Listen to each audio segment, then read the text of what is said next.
Con la gracia del Señor, otra vez estamos juntos para escudriñar la palabra santa, la palabra de Dios, la Biblia. En el día de hoy quisiera comenzar una serie de mensajes basados en el libro de Colosenses. No sabemos mucho sobre la ciudad de Colosas actualmente, pero sí sabemos lo que históricamente ha significado y lo que fue, y cómo llegó el Evangelio allá, qué personajes están involucrados y por qué causa se escribió esta carta. En realidad, el autor, lo sabemos, es el apóstol Pablo, y en la fecha más o menos aproximada de esta escritura es el año 60, más o menos, después de Cristo, es decir, todavía Jerusalén no estaba destruida, todavía estaba el templo en Jerusalén, y el apóstol Pablo estaba en Roma, y desde Roma está escribiendo a los colosenses. Esta fue la primera vez que él estuvo en la cárcel, cuando tuvo que pasar por este momento tan complicado. Ahí aprovechó de escribir a los Efesios, escribió también a Filemón, escribió Filipenses, y en esta ocasión, cuando escribe a la iglesia en Colosas, le estaba visitando en la cárcel Timoteo, uno de sus discípulos y compañero de milicia en muchos lugares también. Ahora, ¿quiénes eran estos colosenses, los destinatarios de esta carta? Debo decir que Colosas era una importante ciudad, ubicada más o menos a 160 kilómetros, a 160 kilómetros de Éfeso, en Asia Menor. Y para que tengamos una idea, por eso titubeé, para que tengamos una idea, es como irse de aquí a San Fernando, no, sería muy corto, 140 kilómetros, creo que desde Santiago a Chimbarongo, para que tengamos una relación de distancia en esto, la distancia que había desde una ciudad importante como Éfeso hasta Colosas. Ambas estaban en la región de Frigia, y estaban en Asia Menor, y estaban en lo que hoy día conocemos como Turquía. Ahora, era una ruta comercial. Muchos estaban obligados a pasar las caravanas de comerciantes que llevaban el comercio de un lugar a otro, de una región a otra. Lo que se producía en una parte lo llevaban a otra parte, y eso era el negocio que ellos hacían. Y es por eso también que en este lugar, al ser una ruta comercial, habían muchos pensamientos girando. Era una ciudad con cierto aire cosmopolita, con cierto aire, digamos, de cultura, porque habían muchas culturas que pasaban por ese lugar y dejaban, obviamente, su huella. Y entonces había una influencia de todas las religiones que circulaban en aquel tiempo en el Imperio Romano, dejaban su influencia en ciudades como Colosas, como Éfeso, también como Gálatas o como Galacia, como vimos anteriormente en otra serie de mensajes. Colosenses es parecido el tema que se toca a los Gálatas, es muy parecido, pero no es igual, porque la causa es distinto. Esta ciudad, esta iglesia, no fue fundada por el apóstol Pablo, a diferencia de en los grupos de Galacia, que sí, Pablo predicó directamente el Evangelio. En este lugar de Colosas, él no fue el predicador, no fue el que fundó esta iglesia, para que lo entendamos. Me gustaría, como tuvimos la lectura bíblica en el capítulo 1, de Colosenses del 1 hasta el 8, sería bueno que usted tuviese su Biblia abierta para que pudiera ir cotejando, revisando lo que estamos compartiendo en este momento. Ahora, la mayoría de la gente que vivía en ese lugar por el contexto, usted puede leerlo ahí en Colosenses capítulo 1, versículo 27, el capítulo 2, versículo 13, etc. Usted va a encontrar que la mayoría de los creyentes que estaban en ese lugar en Colosas no eran judíos. La mayoría de ellos eran gentiles. No había una influencia tan fuerte de la sinagoga judía que persiguiera al apóstol Pablo en ese lugar, ni que estuvieran dándole tanta fuerza a un cristianismo sometido bajo la ley, que había que guardar el sábado, que habría que circuncidarse y hacer lo que muchos todavía en el día de hoy quieren hacer y obligar a hacer a los creyentes, que son libres en Cristo, porque Cristo nos liberó de aquellas cosas, cumpliendo Él como persona todo lo que la ley exige, todo lo que la ley exigía. El fundador, para que quede claro desde un comienzo, el fundador no fue el apóstol Pablo, no fue Timoteo, el fundador de la iglesia de Colosas fue Epafras. Algunos dicen Epafras, otros Epafras, otros Epafras. Epafras. Dejémoslo a como suene y usted dígalo como quiera porque no cometemos ningún pecado al hacerlo de esta manera. Ahora, cuando Pablo escribe esta carta, está pastoreada la iglesia en Colosas por otra persona llamada Arquipo. Ya no es Epafras, es Arquipo el que está ahí. Pero se le reconoce a Epafras el trabajo que hizo en esa iglesia. Los pastores pasan.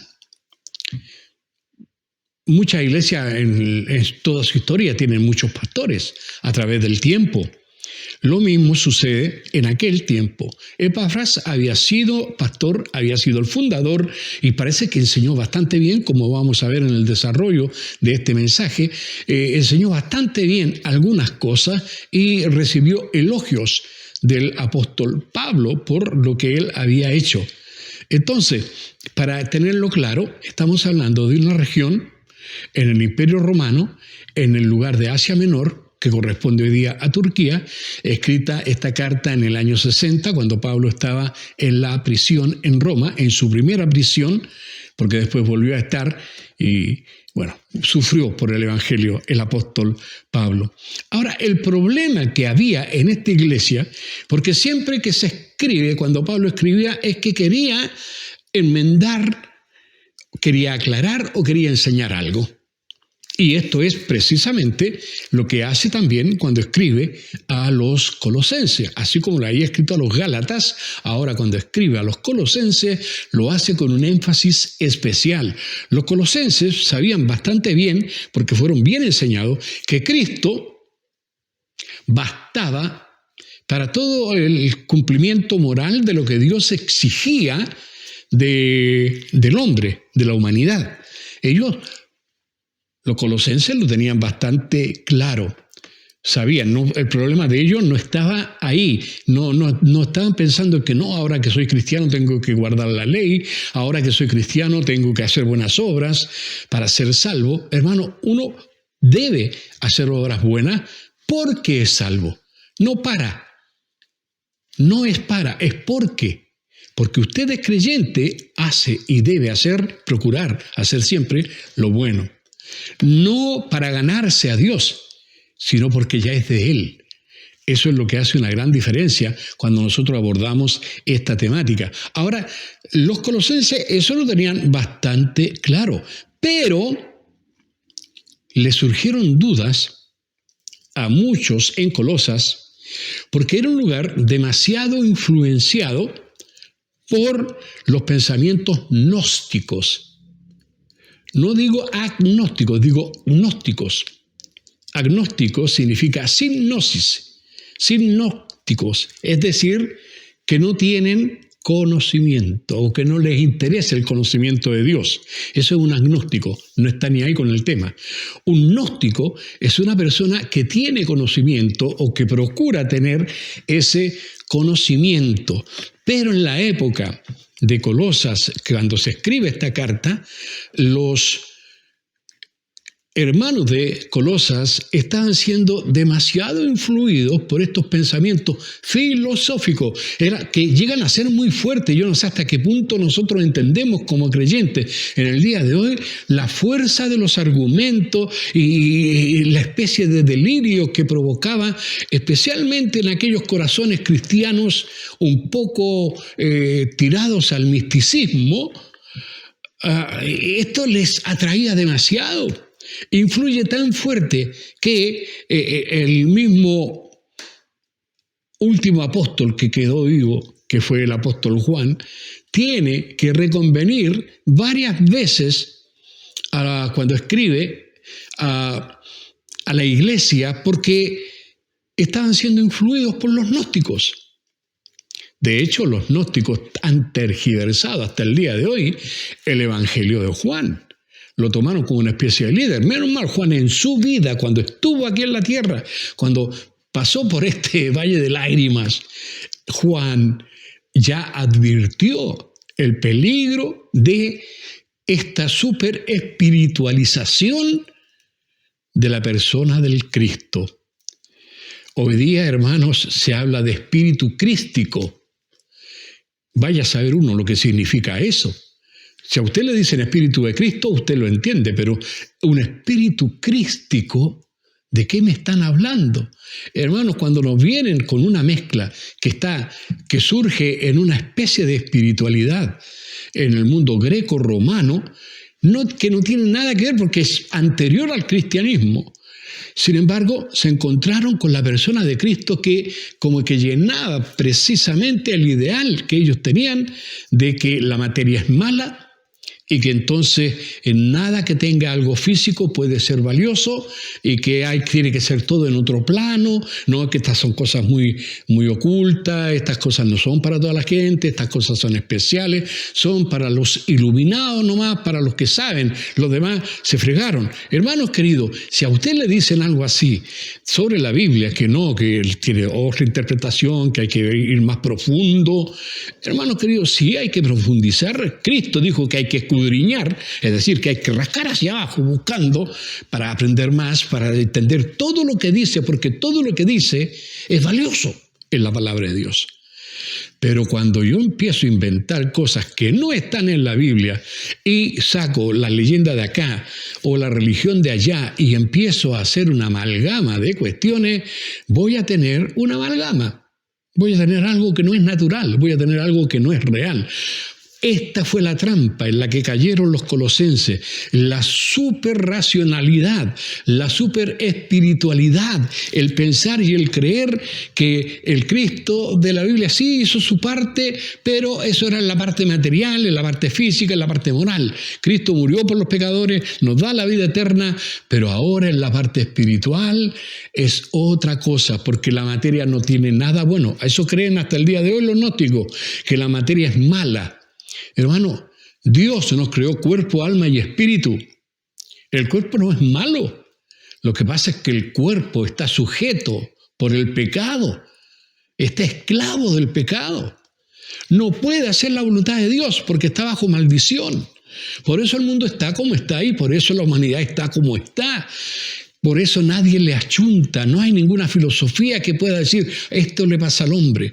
No hay ninguna sociedad que pueda levantarse un sociólogo, un antropólogo para explicarnos por qué los hombres actúan como actúan. No hay nada que lo pueda explicar porque parten de un razonamiento errado, parten de la creencia que la Escritura desmiente absolutamente. Creen que el hombre es bueno. Creen que las personas son buenas porque tienen la parte espiritual y eso es espiritual y eso es bueno nomás. Hermanos, tengan cuidado. Hay espíritus que son malos espíritus. Cuidado, que de pronto mezclamos lo que no corresponde. Lamentablemente los hermanos allá en Colosas estaban influidos por estas ideas y les gustaba esta cosa como el Cristo más místico, tenían ideas sobre los ángeles, sobre jerarquías espirituales, tenían ideas sobre el mundo invisible, decían, bueno, estamos re bien, cuando estamos vivos aquí, Cristo nos fortalece, Él nos ayuda y qué sé yo, pero y cuando morimos y nuestro espíritu está desnudo y tiene que irse desde este mundo al otro mundo, cuando tiene que traspasarse y tiene que pasar todas las etapas que hay que pasar para llegar allá a la gloria, y ahí hay espíritus malos, ahí hay jerarquías, hay potestades que nos pueden impedir. Entonces necesitamos un conocimiento que nos hable más acerca de eso. Bueno, los gnósticos tenían esos conocimientos. Usted ha oído hablar del Evangelio de Judas. Eso no está en la Biblia, no, nunca va a estar tampoco. ¿Por qué? Porque no lo escribió Judas, porque no va a estar en la Biblia, porque fue escrito siglos después que todos los demás libros del Nuevo Testamento. Así que, hermanos, no tiene nada que ver. Y el conocimiento, y todos lo reconocen, los que saben reconocen esto, que la enseñanza que están en estos evangelios, o supuestos evangelios, esa enseñanza es enseñanza gnóstica. Por eso se apartan tanto. Pero a nosotros, como usted sabe, el enemigo quiere desprestigiar el nombre de Cristo y quiere desprestigiar el valor que tiene la Biblia como palabra de Dios. Entonces, como no existen las verdades absolutas, entonces te destruyen las bases del cristianismo. ¿Usted cree que esto es de ahora? Esto viene de muy antiguo. Los hermanos en Colosas tuvieron que luchar fuertemente con esto, y el Espíritu Santo tuvo que inspirar al apóstol Pablo para meterse en el tema, tocar el tema, de alguna manera rebatir las ideas erradas para que ellos pudieran continuar adelante como iglesia sin ser perturbados con falsas doctrinas. Ellos decían, estamos bien, pero ¿qué pasa? Que cuando ya muramos, ¿qué pasa con estas fuerzas hostiles? O si las cosas no estaban bien, ¿qué va a pasar? ¿Qué va a pasar en las distintas etapas? Cuando vamos viajando hacia el cielo, después que yo muera, y si viene algún león rugiente y me devora o me lleva para otro lado, y no se cumple el propósito. Hermanos queridos, por eso nuestra fe en Cristo es una fe tan absoluta, basada en la palabra de Jesús. Jesús dijo, toda potestad, yo no sé si nos entiende, toda potestad me es dada en los cielos y en la tierra. Cuando dice todas, es todas. Toda potestad. Usted no tenga temor ni de ángeles ni de potestades, no tenga temor de nada. Tu depósito ya está en Cristo. Por eso en el libro de Colosenses se habla tanto de Jesús como el que tiene toda la plenitud de la divinidad. Cristo es Dios hecho hombre. Y a algunos no les gusta porque no puede ser que Cristo se haya hecho hombre. ¿Cómo Dios se va a hacer hombre? No puede hacerse hombre porque la carne es mala. No puede hacerse hombre porque el cuerpo es pecaminoso. No puede hacerse hombre porque ¿cómo se va a hacer un ser humano si es Dios? No cabe ahí, hermano. Es no entender a Dios. Que Dios no pueda hacer lo que quiera con su creación. Hermanos queridos, este fue el dilema que tenía el apóstol Pablo. ¿Cómo enseñarle a esta gente que estaban influidas con estas ideas? Hermanos, cómo sacarlos de esos tremendos errores doctrinales que hasta el día de hoy persisten. Cuidado, que a veces tenemos fantasía en nuestra mente.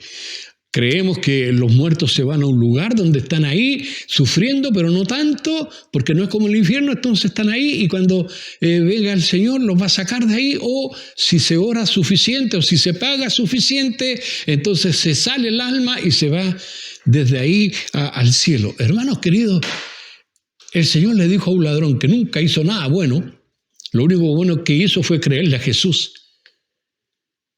Hoy estarás conmigo en el paraíso. Hoy, ese día murió, ese día estaba con él. Hermanos queridos, cuidado que a veces tenemos nuestras propias raíces religiosas, tradiciones, nos han enseñado mal y eso es un problema serio. Es mejor tener un CD virgen a tener uno que ya fue usado y ponerle cosas encima porque de pronto algo puede pasar que lo que está abajo pueda influir en lo que está arriba. Hermano, por eso a veces es más difícil hacer entender a alguien que ya sabe algo hacerle entender que está equivocado que enseñarle a alguien que no sabe nada. Debemos tener cuidado. Los colosenses creían que sabían mucho y el apóstol Pablo tuvo que meterse contra estas doctrinas, que debo decirlo así de frente, son doctrinas perversas, son doctrinas que alejan, que matan, que te llevan muy lejos del Dios revelado en la Escritura. Y estoy refiriéndome al gnosticismo, al dualismo, estoy refiriéndome al legalismo, son formas, y el ascetismo también, que te van llevando lejos. Meterse a la adoración de ángeles, meterse en... Hermanos queridos, no está en la Biblia. Hablamos de semiurgio, de semiurgo y otras cosas y otros vocablos. Hermanos queridos, que en la Biblia ni están. El demiurgo, ¿qué cosa es eso? ¿Ha oído hablar de eso? No le voy a dar tarea porque no quiero que busquen cosas que no valen la pena.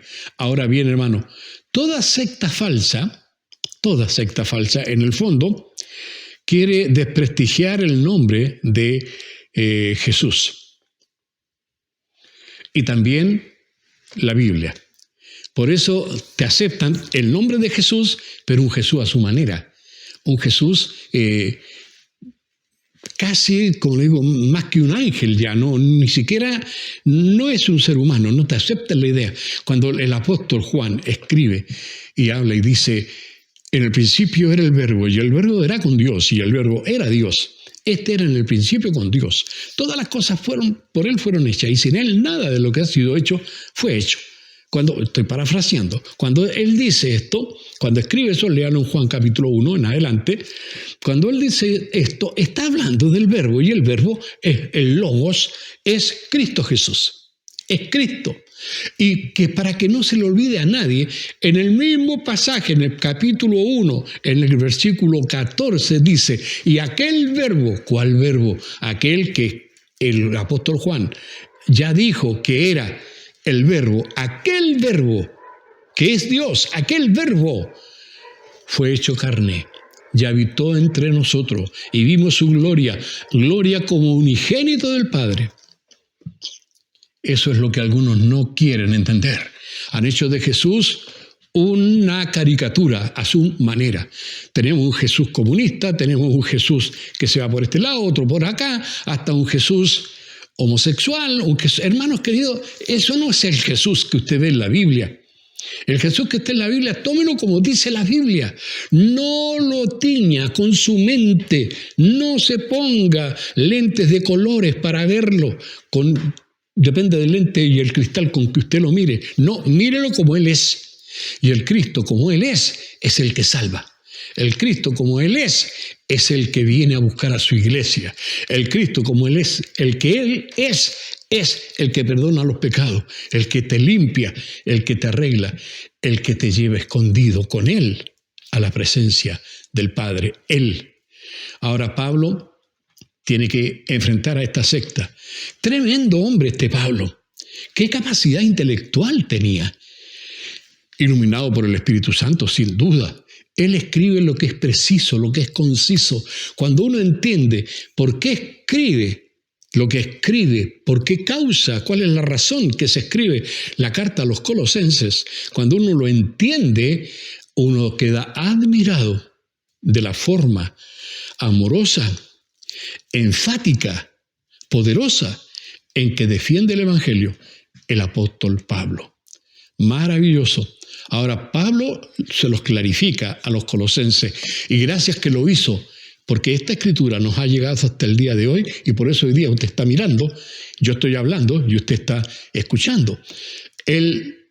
La lección principal de todo el libro de Colosenses, si usted quiere verlo así, de esta manera, es que Cristo es supremo sobre toda la creación, así como cuando uno lo ve en el libro de Hebreos. Cristo es superior a todos, pero aquí está poniéndole un énfasis por el lado más bien espiritual. Cristo es supremo en toda la creación, sobre toda la iglesia, y es un Dios en la carne. Cristo es Dios hecho hombre. Alguien puede decir, es que no, ¿cómo vamos a creer eso de la encarnación de Dios en un hombre? Eso es como mucho, pastor. Yo ya lo he dicho, si usted no cree que Cristo nació de una virgen, usted no es cristiano. Si usted no cree que Cristo murió por los pecadores, usted no es cristiano. Si usted no cree que Cristo se levantó triunfante venciendo a la muerte, usted no es cristiano. Si usted cree en un Cristo a su manera, usted no es cristiano. Se está engañando. Cristiano no es a mi manera, ni a la manera de su familia, ni a la manera de su país. Usted es cristiano a la manera de Cristo. Los colosenses tenían un enredo con esto de las creencias. Pablo lo aclara y lo aclara bastante bien.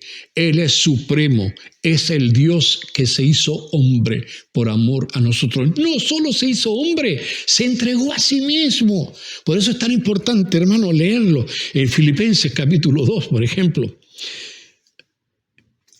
que siendo Dios, no estimó ser igual a Dios, sino que se despojó a sí mismo. Y llegó a ser un siervo sufriente y murió por amor a ti, por amor a mí. Hermanos queridos, de verdad, rechazar a Cristo, decirle, no, esto no me interesa, no, esto es la religión, rechazarlo así, hermano, tiene consecuencias graves. Si alguna persona no tiene a Cristo, lamentablemente, aunque me acusen de fundamentalista, en esto yo soy fundamentalista. ¿Por qué? Porque yo creo en el fundamento. ¿Cuál es el fundamento? La roca. ¿Y cuál es la roca? Cristo. Yo creo en Cristo. Si Cristo me dice que es blanco, yo digo es blanco. Si Cristo dice que esto otro es negro, yo digo es negro. Me van a decir, ay, pero usted no piensa por usted mismo. Hermano, sí pienso por mí mismo y la mejor cosa que yo puedo pensar es que Él sabe más que yo, que Él es Dios y que toda mi confianza tiene que estar depositada en sus manos. Yo no sé lo que viene. Yo no sé qué es lo que pasa. Mi Padre lo sabe y mi Cristo lo sabe.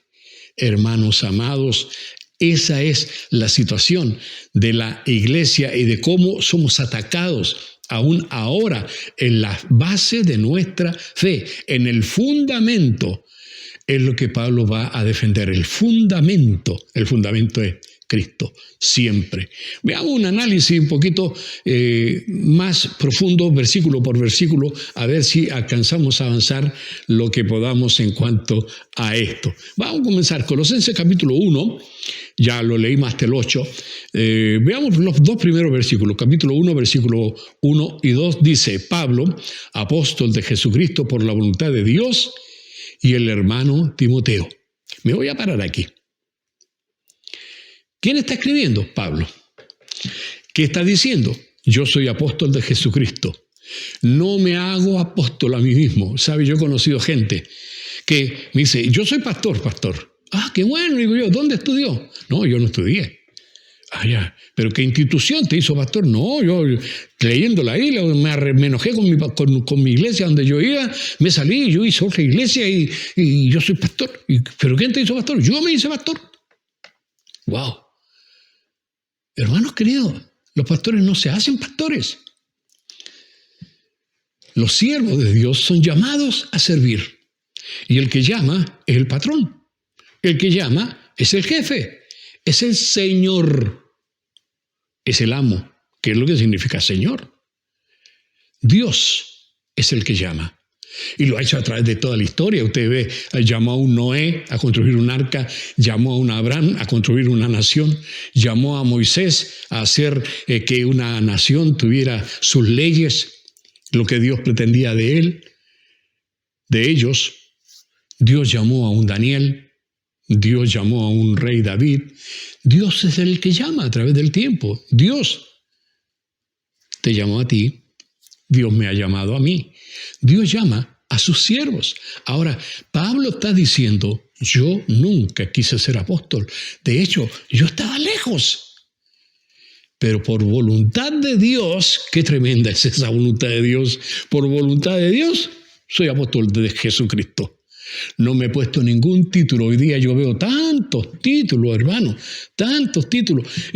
Siervos que les gustan excelencia, señoría, presbítero, bueno, algunos están en la Biblia, algunos nombres, pero usamos la palabra obispo y le damos una consonancia que no existe en la Biblia. La palabra obispo simplemente significa pastor, pastor. Es la misma cosa, aunque en griego es poimen y la palabra obispo es episkopoi en griego, pero es expresar la misma función. El que sobrevigila, el que está atento, el que mira, el que cuida que no vengan los lobos rapaces a comerse la oveja, el que lleva a la oveja al buen pasto, eso es el pastor. Y es la misma cosa. Hermanos queridos, por la voluntad de Dios, Pablo fue llamado a ser apóstol y estaba cumpliendo ese ministerio. Y no estaba solo. Cuando está escribiendo, ya que está Timoteo, aprovecha a mandar saludos de Timoteo. ¿Cómo lo haríamos nosotros coloquialmente con cualquier persona? ¿Cuántas veces cuando terminamos la conversación con alguien que se va a ir a algún territorio más lejano, donde tenemos conocidos, le decimos, oiga, saludos para Perico y para el Perico 3 también? Y mandamos saludos. Hermano, es porque hay una relación. Se conocen, y esto nos va mostrando por qué Pablo también al escribir a la iglesia en Colosas, por qué menciona a Timoteo. Timoteo había sido compañero de Pablo en su primer viaje por Frigia, por toda esta región, donde está Colosas precisamente, y parece que los colosenses lo asociaban de alguna manera con el apóstol Pablo. Los unían a los dos en su cariño, estaban asociados. Entonces no había nada de anormal que el apóstol Pablo diga, Pablo, apóstol por la voluntad de Dios, y Timoteo, el hermano Timoteo, les mandamos los saludos y les escribimos esto. Eso no había ningún problema. La gente tenía afecto por Pablo en Colosas y también por Timoteo. Ahora es interesante, según el contexto, si usted estudia bien este libro, se va a encontrar con que al parecer ni Pablo ni Timoteo habían estado nunca en Colosas, nunca. Si quieren ver un poco más, espérese a que lleguemos al capítulo 2, versículo 1, pero puede empezar a leerlo entero. Es fácil ahora leerlo y después ir aprendiendo más. Lea todas las veces que sea necesario. Y de verdad, cuando uno lee una vez, 2 veces, 3 veces, 10, 20 veces el mismo pasaje, créame que van saliendo verdades que al principio uno no se percataba que ahí estaban y que son importantes para nosotros. Ahora, aunque no habían estado nunca Pablo y Timoteo en Colosas, pero sí en esa región de Frigia, como que ya que dijimos que era una región muy comercial, ellos conocieron en Frigia a algunos colosenses y están mencionados algunos de ellos en la Biblia. Por ejemplo, Epafras, lo conocieron ahí y después hablan bastante bien de él. Filemón, conocido también en ese lugar. Arquipo, y algunos otros también. Puede ver esto en Filemón capítulo 1, versículo 2, aparecen algunos de ellos mencionados. Ahora, estos colosenses que estaban fuera de Colosas, que están en la región de Frigia, conocen a Pablo, conocen a Timoteo, conocen a otros creyentes, conocen a Cristo, vuelven con el Evangelio a Colosas y probablemente así surge, de esa forma muy natural, surge la primera iglesia en Colosas. Y así fue. Una vez convertidos, llevaron la semilla del Evangelio a su propia ciudad, a su ciudad natal. Ahora, en el versículo 2 dice, a los santos, Pablo escribiendo, a los santos y fieles hermanos en Cristo que están en Colosas. No hay duda a quién se le está escribiendo. Gracia y paz sean a vosotros de Dios nuestro Padre y del Señor Jesucristo. Y aquí quiero hacer algunas aplicaciones, hacer algunas meditaciones en cuanto a esto. Esta carta tiene bastante enseñanza. Fíjese que aquí mismo ya tenemos enseñanzas profundas.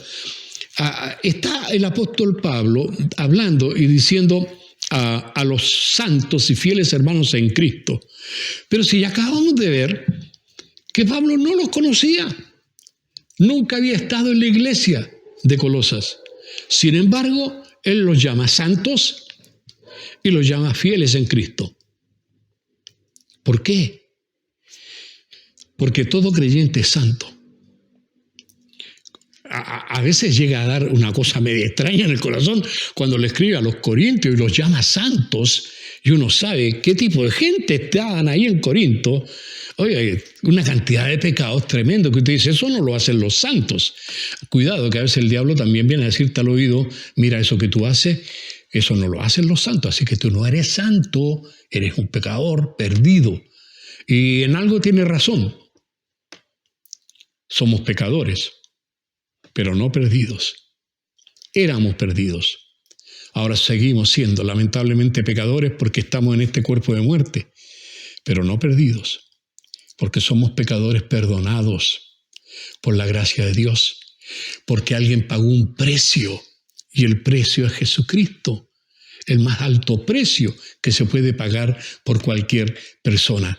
Ahora sigamos viendo un poco más, analizando lo que dice el apóstol Pablo cuando le escribe a estos hermanos. Los llama santos, aunque no lo eran. A los ojos de Dios usted es santo.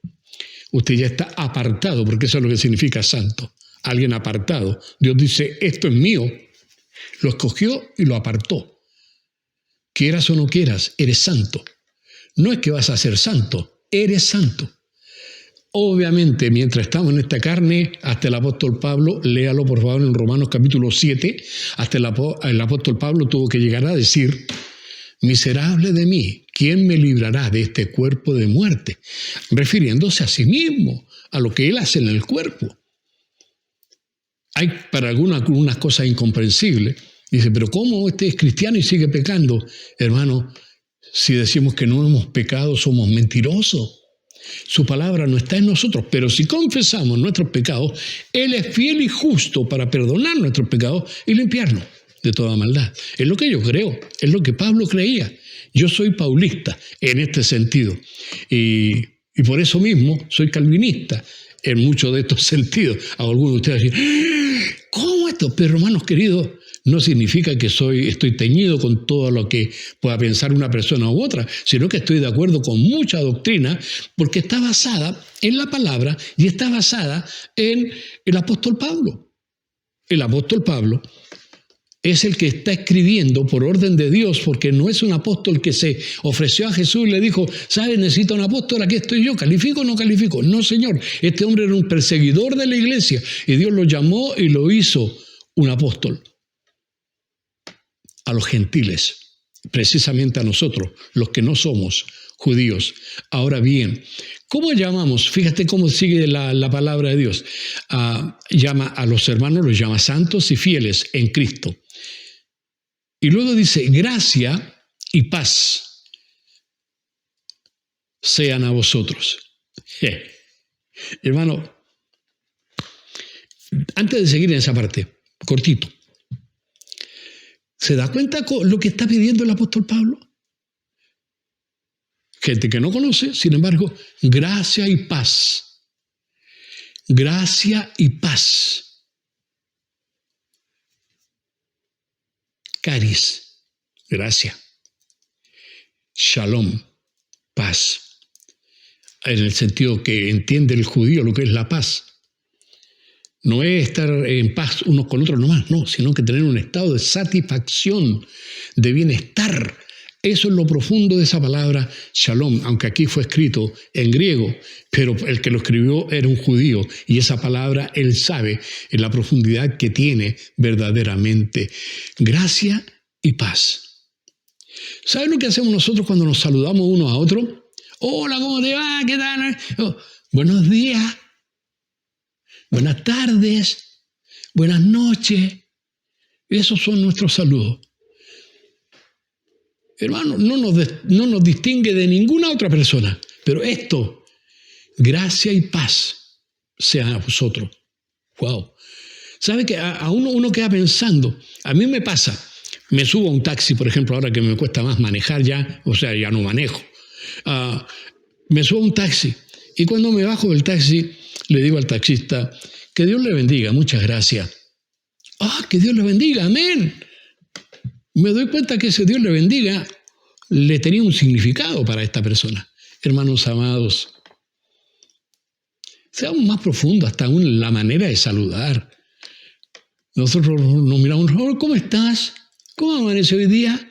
Hermano, sí es cierto, hay interés, pero esto otro, gracia y paz sean a vosotros. No es preguntarle cómo estás, sino que no sé cómo estás, pero yo quiero para ti la gracia de Dios y la paz de Dios en tu corazón.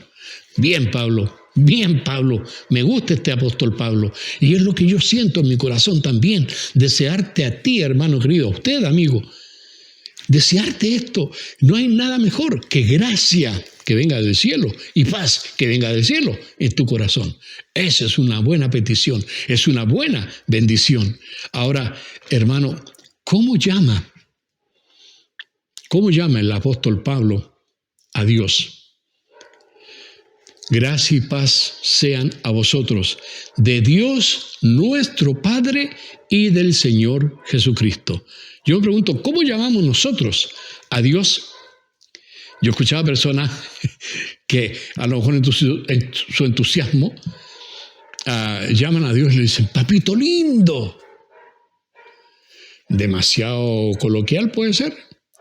Pero hermano, en la oración privada yo no veo que sea problema. Si usted está solo y trata con Dios de esa manera y en su corazón, y nadie más te escucha que te refiere a Él, pero que no te olvides, hermano, que cuando tú estás hablando con Dios, es cierto, Él es tu Padre, pero no entremos en estos grados de confianza, porque son peligrosos, muy, muy peligrosos. Hermanos queridos, ¿cómo nos enseñó el Señor Jesús a tratar a Dios? ¿Cómo? Él dice, vosotros pues oraréis así.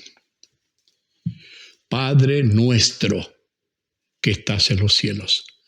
¿Cómo dijo? Así es, Padre celestial, Padre mío, Padre. ¿Qué es tan difícil decir Padre? ¿Qué es tan difícil tratarlo como Él se merece? El problema, hermano, es que uno puede caer o en la mucha confianza o puede caer en, digamos, una especie de solemnidad fuera de tono. Puede ponerse demasiado. Algunos no se atreven ni a mencionar el nombre de Dios. Bueno, hermano, si no hay que mencionarlo, ¿para qué mencionarlo? Dios sabe quién es Él. Por eso la Biblia muchas veces usa el nombre Elohim y no usa el nombre completo de Dios. Pero hay personas, aún en medio nuestro, que a Dios lo llaman Jehová. No me parece mal, es uno de los nombres que podría asimilarse al nombre de Dios. Yo digo podría porque la fonética, la forma de decir, no está actualizado. Nadie sabe cómo se escribe esa letra que nosotros tenemos como una Y, una H y una W. Hay maneras y maneras de pronunciarlo. Algunos dicen Yahweh, Yoahweh, Jehová, etc. Pero Dios no quiere ser llamado así. Hermano, la forma más simple, yo lo veo en el ejemplo de Jesús. ¿Cuántas veces Él oró? Padre, si es posible. Hermano, qué difícil es eso. ¿Por qué tengo que ir a la universidad para aprender cómo referirme a Dios? Buscar todos los nombres de Dios que hay en la Biblia. Y que hay harto, yo lo he enseñado. Pero hermanos queridos, qué maravilla es esta otra. Llamarlo Padre. Qué tremenda fuerza tiene esa palabra. Padre. Hermano mío, el apóstol Pablo, cuando escribe y desea la bendición, lo hace en el nombre de nuestro Padre. De Padre nuestro, es decir, te involucra en una familia, ese nuestro. Usted puede decirle papito lindo, pero eso es demasiado personal. Cuando tú dices Padre nuestro, estás involucrando a los demás que creen en el mismo Padre. Estás involucrándote dentro de esa familia que Dios ha levantado. Si usted habla del Señor y le quiere poner el Señor Jehová, mi Dios, si usted quiere lo hace, no es pecado, pero ¿por qué no usar lo que el Señor ya nos dejó? Porque no estoy tan seguro cuál es la fonética de Jehová. No estoy tan seguro. Le pregunto a los judíos, no saben. De hecho, ellos ni lo pronuncian. Algunos se atreven, pero no están seguros de cómo se escribe. Y hermano, hay algunos que abusan del nombre Jehová para allá, Jehová para acá, y tampoco es muy bueno que digamos. Ahora, algunos confunden, a propósito de esto, confunden al Hijo con el Padre. Por eso Jesús, te ruego Jesús, oh mi Señor Jesucristo, escúchanos Señor Jesucristo. Hermano, así no nos enseñó a orar Jesús. Jesús dijo, vosotros pues oraréis así, Padre nuestro que estás en los cielos. El Señor nos enseñó a comenzar la oración y a terminar la oración. Y entre medio usted le pone todo lo que es la gratitud, lo que Él es y lo que tú pides. Así es simple. Padre nuestro, y terminas en el nombre de Jesucristo, en el nombre de Jesús. ¿Usted cree que nosotros terminamos nuestras oraciones en el nombre de Jesús porque es como una muletilla? ¿Porque es como un abracadabra, como una palabra mágica? No, Señor, es la enseñanza de Cristo. Todo lo que pidierais al Padre en mi nombre será hecho. Todo. ¿Pero en qué nombre? ¿En el tuyo? No, en el nombre de Jesús. Así que, hermano, no quiero detenerme ni hilar muy fino. Usted pida en el nombre del Padre, no pide en el nombre de Jesús. Hay algunas cosas que sí uno pide en el nombre de Jesús, cuando está una ceremonia, el bautismo, por ejemplo, en el nombre del Padre, del Hijo y del Espíritu Santo. Eso está escrito y hay que hacerlo, y eso también nos da una clara idea de la solemnidad que es alguna de estas ceremonias, cómo hay que tomarlas, que ponen en el mismo nivel al Padre, al Hijo y al Espíritu Santo. Qué curioso, si no existe la Trinidad, pero la Trinidad sí existe la Trinidad. Dios es Padre, Dios Hijo y Dios Espíritu Santo. No es una persona, son tres. Esos tres son Dios. En alguna ocasión, cuando vuelvan los estudios, quizás me pueda meter más en la iglesia a enseñar acerca de estas cosas por amor a Dios. Cuidado como llamamos a Dios, hermano. Los testigos de Jehová lo llaman Jehová. Ahora, Jesús lo aprendió de su ser judío, pero también lo aprendió del Padre. Él enseñó a orar en el nombre del Padre, en el nombre de Jesús, pidiéndole al Padre. No me voy a enredar ahora a esta altura. Así que, hermano, usted pídale a Dios como Padre, no como papito. Ahora, si está solo, hágalo nomás. Yo no me voy a meter en la intimidad porque usted tampoco se mete en mi intimidad con Dios. Dios conoce, a veces ni le digo nada y solamente le derramo el corazón. Hermanos queridos, Él es Padre. Y a veces un padre no necesita que digamos nada, solamente que descansemos en sus brazos. Y muchas veces también Él nos consuela cuando tenemos dolor, cuando la vida nos golpea. Así que es lindo. Gracia y paz sean a vosotros de Dios nuestro Padre y del Señor Jesucristo. Deje eso del buenos días, buenas noches. Me gusta esta bendición. Gracia y paz. Qué lindo. Ahora, ¿por qué gracia y paz? Me estoy deteniendo mucho en algunas cosas, pero ahora sí. Gratitud por los resultados del Evangelio en ese lugar, desde el versículo 3 en adelante, 3, 4, 5, hasta el 8, casi hasta el final. Ahora ya sigue hablando después de esta salutación el apóstol Pablo. Él dice, siempre orando por vosotros. Siempre orando por vosotros. Yo no creo que Pablo estaba mintiendo. Yo creo que él sí oraba. A Pablo le importaba la oración. Yo tengo mucho temor en el día de hoy. Como antes de que viniera la pandemia y todo eso, una de las quejas más grandes que usted podía escuchar en círculos pastorales, donde se juntan unos pastores u otros, pues ya sea por convenciones, conferencias o alguna otra situación así, cuando nos juntamos los pastores, muchas veces conversamos y decimos que los hermanos son flojos para ir a las reuniones de oración. Si hay alguna reunión de estudio y el estudio es interesante, estarán. Le harán empeño a algunos. Pero en las reuniones de oraciones son las menos concurridas. Yo doy gracias al Señor que eso no es tan verdad. Porque antes de que viniera todo esto, teníamos una muy buena concurrencia a las reuniones de oración. Siempre echamos de menos, no estaban todas las iglesias, no era lo mismo que un día domingo, no era lo mismo. Pero sí, había un buen número de hermanos que estaban congregados en oración. Ahora, hermanos queridos, yo no entiendo esto. ¿Por qué en plena pandemia, tan restringidos, todavía hay muchos hermanos nuestros, quizá alguno de ellos es usted? ¿Por qué hay muchos que hoy día no participan en la reunión de oración?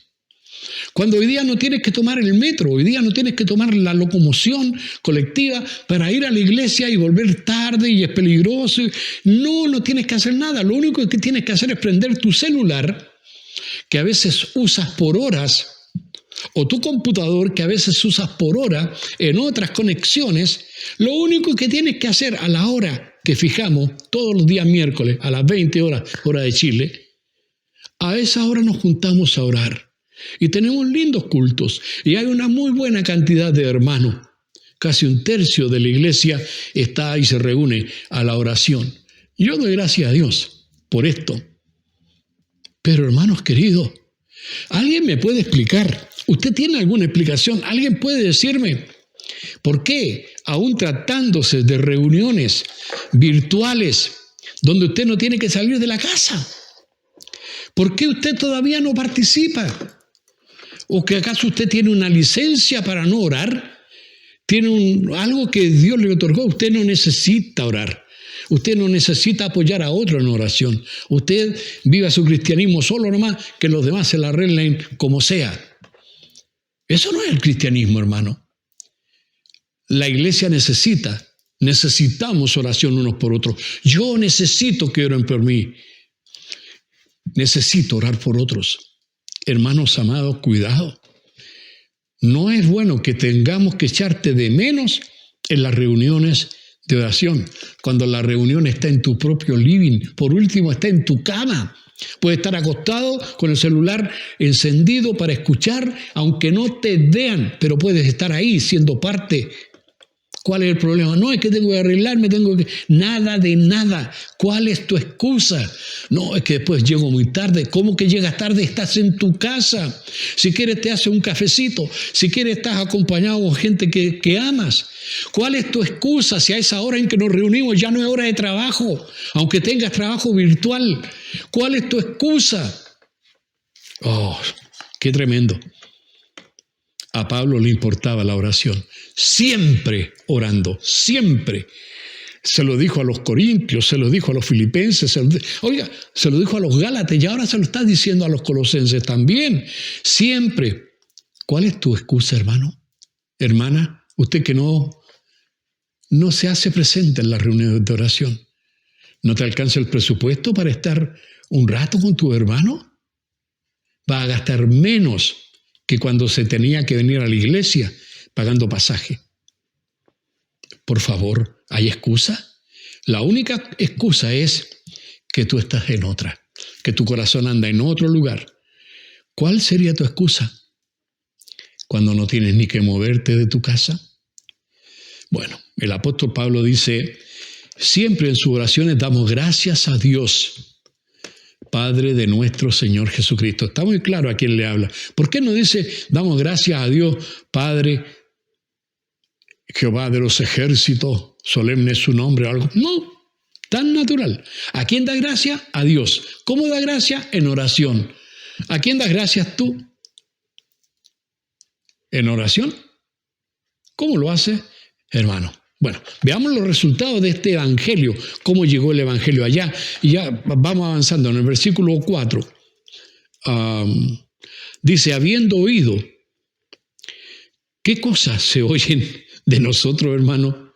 Habiendo oído de vuestra fe en Cristo Jesús. Eso es lo que se oía de la gente en Colosas. Pablo no estaba allá. Pablo oyó, escuchó que en esa iglesia eran de esa manera y estaba contento. Eran conocidos, ¿por qué? Porque estos hombres tenían mucha fe en Cristo Jesús. Aunque estaban desviándose, aunque tenían algunas cosas, Pablo escuchó también lo bueno. No solo lo malo, también lo bueno. ¿Qué se escucha de ti? ¿Qué se escucha de nosotros? lo que acabo de decir. No, estos hermanos no van a la oración. No, estos hermanos se olvidaron de que hay que dar ofrenda, de que hay que seguir entregando el diezmo, porque es del Señor, se han olvidado de todas estas cosas. No. Esto no me gusta, no. Hermanos, ¿qué? Para Pablo, la base de la creencia en Cristo, la base misma, la base de la fe, es Jesús mismo. Es Jesús. Aquí está diciendo, habiendo oído de vuestra fe en Cristo Jesús. Recuerda cuando le escribe a los Corintios, él les dice, yo escucho por ahí que algunos dicen, yo soy de Pablo, yo soy de Apolo, yo soy de este, yo soy del otro. O sea, cada uno tenía su propia fuente. Yo no escucho que hay unidad, pero hermanos queridos, debemos buscar ser reconocidos por las cosas buenas, no por las cosas malas. Debemos tener cuidado con eso. La base de la fe siempre es Cristo. ¿Te conocen por eso? ¿Te conocen que tienes una fe basada solo en Jesucristo? ¿Te conocen por eso? ¿Cómo te conocen los demás hermanos? ¿O eres tú el hermano que anda siempre refunfuñando? ¿O eres tú el hermano que encuentras que todo está malo? ¿O eres tú el hermano que nunca estás tranquilo, nunca está bien? Que siempre o cuando no es el pastor es el anciano, cuando no es el anciano es un diácono, o cuando no es un diácono esta hermana que se peina de esta manera, o este hermano que se pone acá, que se pone allá. Hermanos, ¿cuáles son? ¿Por qué eres conocido? Como los 7 enanitos, como el gruñón, como el vergonzoso. ¿Como quién eres conocido? ¿Por qué no ser conocido como los colosenses? Hombres con fe, hombres de fe, una iglesia de fe. Fe en Cristo. ¿Te conocen por esto, hermano? ¿Nos conocen por esto? Esta era una iglesia con amor a los santos. Amor. Porque dice que eran conocidos y del amor que tenéis a todos los santos. Por eso eran conocidos los colosenses, porque tenían amor por los demás hermanos.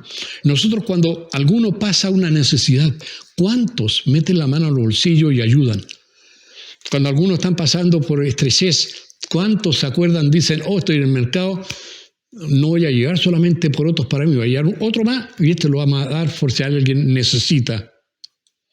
Agradezco a Dios la cantidad de hermanos que traen sus cosas a la iglesia y la ofrecen a mercadería.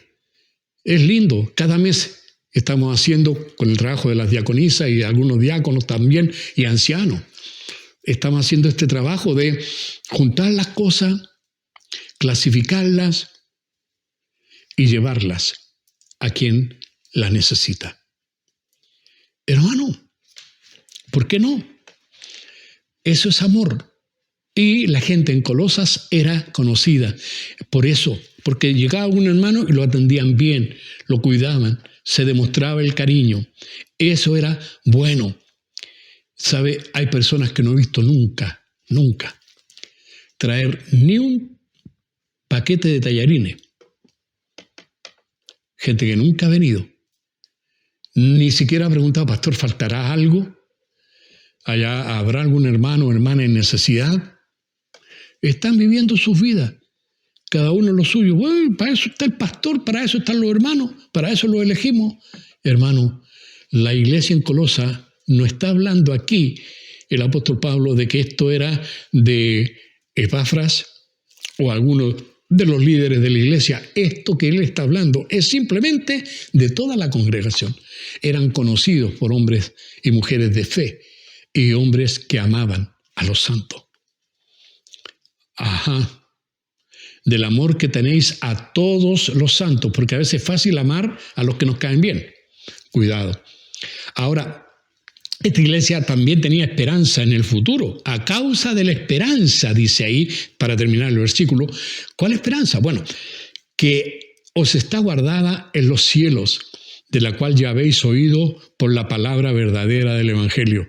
¿Por qué está diciendo esto el apóstol Pablo? Recuerda que acabo de decir que estaban estos gnósticos con estas ideas extrañas, sobrenaturales. Hermano, en este punto se está diciendo claramente que ellos aprendieron bien el Evangelio. Aquí no era un problema del comienzo, sino de algo que entra después.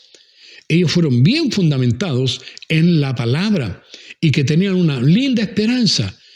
¿Cuál esperanza? Hermano, toda la esperanza está guardada en los cielos. Usted no puede tener esperanza. Nuestra esperanza no está en este mundo, hermano. Nuestra esperanza no está aquí, pasémosla bien. No está aquí nuestra esperanza. Nuestra esperanza está allá, con Él. Y lo más hermoso es que ahora y aquí Él está con nosotros. No podemos olvidar estas cosas. Y eso es lo que dice. Esta esperanza que está guardada en los cielos, de la cual ya habéis oído por la palabra verdadera del Evangelio. Una esperanza divina, hermano. Esa es la esperanza que tiene la iglesia. Ahora, cuando yo tengo la esperanza de estar eternamente en el cielo con el Señor, viéndolo cara a cara, eso afecta a mi vida actual. Cuando yo sé que esto no es permanente, que todo lo que pasa en este mundo es algo casual por ahora, limitado en el tiempo, compárelo con una cosa que es eterna. Yo no me cuesta, sobre todo cuando ando con dolores y achaques, me cuesta pensar que habrá un momento en que nada me va a doler. Me cuesta pensar que esto ya no será ni una preocupación, ni el comer, ni el alimentarse, ninguna de esas cosas será preocupación. Porque el Señor nos dará un cuerpo adecuado para el mundo espiritual. Hermano, recuerda esto, toda esperanza legítima que tiene la iglesia viene de la Escritura. Por la Escritura yo tengo la esperanza de la vida eterna. Por la Escritura yo tengo la esperanza de la resurrección de los muertos, la esperanza de reinar con Cristo, la esperanza de que Él vuelva a buscarme por las Escrituras. Toda la esperanza mía no está en este mundo, no está basada en que mañana estaré mejor. Hermano, yo no sé si estaré mejor o peor, una cosa sé, que hoy y mañana Cristo está conmigo, que el Señor está conmigo y que eternamente estará conmigo y ya no habrá dolor. Resultados, hermano, de todo lo que el apóstol está diciendo. Aquí hay resultados, yo lo puedo dividir. Tenemos resultado histórico. Capítulo 1 de Colosenses, versículo 6.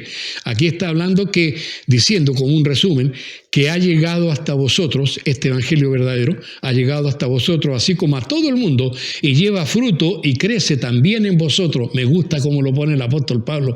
Va encadenando una cosa con otra. Primera cosa que uno ve, que el evangelio le llegó a los colosenses. Pablo dice, no sé ni cómo llegó, pero de pronto Epafras empezó a reunirse con algunos allá y ahí está, ya, llegó ya. Otra cosa que me gozo, según lo que acabo de leer, que el evangelio llegó a todo el mundo. Y hermano, el evangelio va a llegar también a todo el mundo. En ese tiempo era el mundo conocido, en este tiempo también. El evangelio, está diciendo este mismo pasaje, versículo 6, dice que lleva fruto. Y el evangelio, hermano, el día de hoy también lleva fruto. Y lo otro que se ve aquí, que el evangelio crece también en vosotros. ¿Crece el evangelio en ti? ¿Te quedaste estancado en tu desarrollo espiritual? Hermanos amados, ¿estás creciendo? ¿Estás llevando fruto? Desde el día que oísteis y conocisteis la gracia de Dios en verdad, desde ese momento estás creciendo, dice Pablo a los colosenses. Desde ese momento estás llevando fruto. Y ahora unas palabritas ahí para Epafras, el mensajero del Evangelio. Epafras era un buen ministro, según el versículo 6. Los colosenses respondieron bien también al mensaje del Evangelio. Versículo 7, como lo habéis aprendido de Epafras. Reconocimiento aquí, lo aprendiste de ese hombre.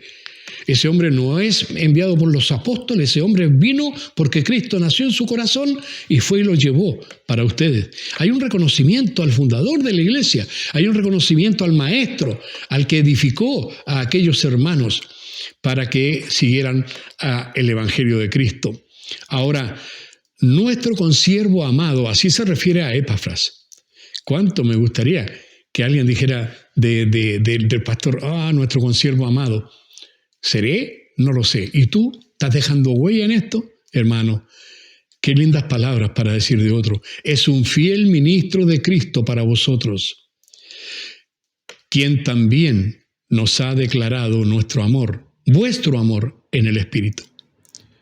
Pablo sabía que la gente en Colosas lo quería y lo amaba, aun siendo lo que él había sido.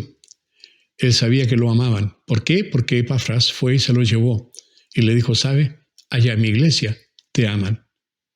Hermano, para terminar, una extensa homilía en el día de hoy. Aplicaciones, hay varias. Primero, desde el versículo 1, capítulo 1, versículo 4 hasta el 5, los dos, debemos mostrar la fe. Hay que mostrarla. Debemos mostrar el amor y la esperanza. Esas tres palabras van unidas. Léalo si usted puede y tiene tiempo en 1 de Tesalonicenses, capítulo 1, versículo 3. Léalo, pero después. Otra cosa, la palabra debe producir fruto. Aquí hay una enseñanza que no debemos dejar de lado. La palabra debe provocar algo en ti, hermano. Si tú escuchaste todo lo que escuchaste en todo este momento y no hay fruto, no hay una reacción, no sirve de nada. No sirve de nada. De pronto yo me asombro, veo en el canal en mi canal en YouTube, veo ahí, por ejemplo, que tantas personas han visitado su página o tantas personas han visto este mensaje. Muy bien, y veo. ¿Y cuántos comentaron algo? A veces ninguno, a veces 2, 3, y si ha estado muy bueno, 10, 11. Pero hermano, y todos los que dicen que vieron, todos los que escucharon, nadie dice, ni siquiera dicen amén. Esta retroalimentación al parecer es buena. Hermano, la palabra debe producir fruto. Tiene que provocar cambio, tiene que hacer algo. Por último, decir gracias. Ahora, hermano, aprendemos también que así como el Evangelio llegó a Colosas sin que nadie interviniera, llegó solito, porque Dios lo hizo así, también oremos que el Evangelio llegue a todas partes, pero si podemos organizarnos y tener equipos evangelísticos y de misiones, hagámoslo. El amor, como usted lo sabe, es el primer fruto. Lo dice Gálatas 5, 22. Ya vimos algo acerca del libro de Gálatas. Nunca termino el libro entero porque son demasiadas cosas, pero sabe que esto del fruto del Espíritu Santo, el más conocido es el amor. Los colosenses eran conocidos por muchas cosas. Nosotros debiéramos ser conocidos porque nos amamos, porque confiamos en Dios, porque nuestra esperanza está en Él, no en nosotros. Hermano amado, que Dios te bendiga y te ayude a ser un cristiano conforme al corazón de Dios. Y que el primer fruto más notorio en tu vida sea el amor. Amor a Dios, amor al prójimo, amor a ti mismo, amor a la palabra, amor a la oración. Que Dios nos ayude. Que Dios te bendiga. Mi amado Padre, pido tu bendición para todos mis hermanos que han tenido la paciencia de estar escuchando esta palabra. Háblale al corazón a cada uno conforme a tus propósitos, Padre. Descansamos pues en tus promesas, agradecidos. En el nombre de Jesucristo el Señor. Amén. Amén, Señor.